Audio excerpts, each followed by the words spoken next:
साल 1187 का वो दिन जब यूरोप की सबसे ताकतवर सेनाएं कांप उठी।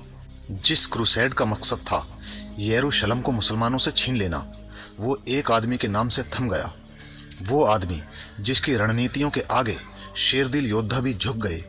वो आदमी जिसने क्रूसेडर्स के दिल में ऐसा खौफ पैदा किया कि उनकी तलवारें उठने से पहले ही कांपने लगी। आखिर कौन था वो इस्लाम का शेर? कौन था ये महान योद्धा?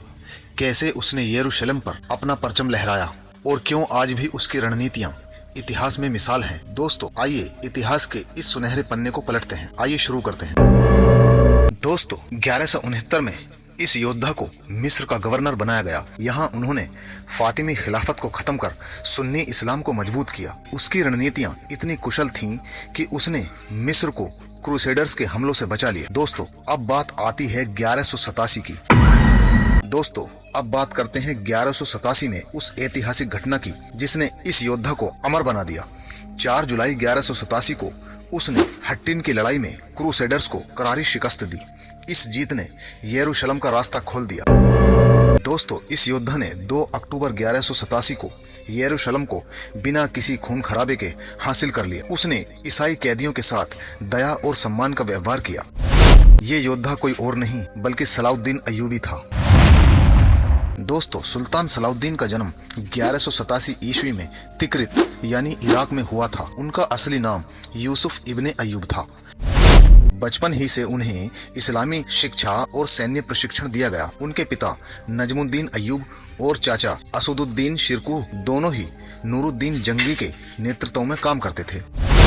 सलाउद्दीन को कम उम्र में ही समझ आ गया था कि इस्लाम के दुश्मनों से निपटने के लिए एकजुटता जरूरी है।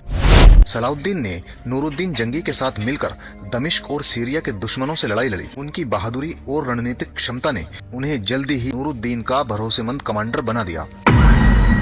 1169 में सलाउद्दीन को मिस्र का गवर्नर बनाया गया और 2 अक्टूबर 1187 को सलाउद्दीन ने यरूशलेम को बिना किसी खून खराबे के हासिल कर लिया। सलाउद्दीन सिर्फ एक योद्धा ही नहीं बल्कि एक इंसानियत के प्रतीक भी थे। उनके दुश्मन भी उनकी दयालुता की तारीफ करते थे। यहाँ तक कि इंग्लैंड के राजा रिचर्ड द लायनहार्ट ने उन्हें सराहा। सलाउद्दीन का प्रभाव और विरासत। सलाउद्दीन की मृत्यु 4 मार्च 1194 को हुई, लेकिन उनकी विरासत आज भी कायम है। वो सिर्फ एक नाम नहीं बल्कि एक प्रेरणा है। उन्होंने दिखाया कि लड़ाई जीतने के लिए सिर्फ ताकत ही नहीं बल्कि रणनीति और नैतिकता भी जरूरी है। दोस्तों, अगर आपको ये वीडियो पसंद आया हो तो इसे लाइक और शेयर करें। क्या आप चाहते हैं कि हम सलाउद्दीन अय्यूबी की और गहरी कहानियां लाएं? कमेंट में जरूर बताएं और बुंदा फैक्ट को सब्सक्राइब करना ना भूलें। खुदा हाफिज।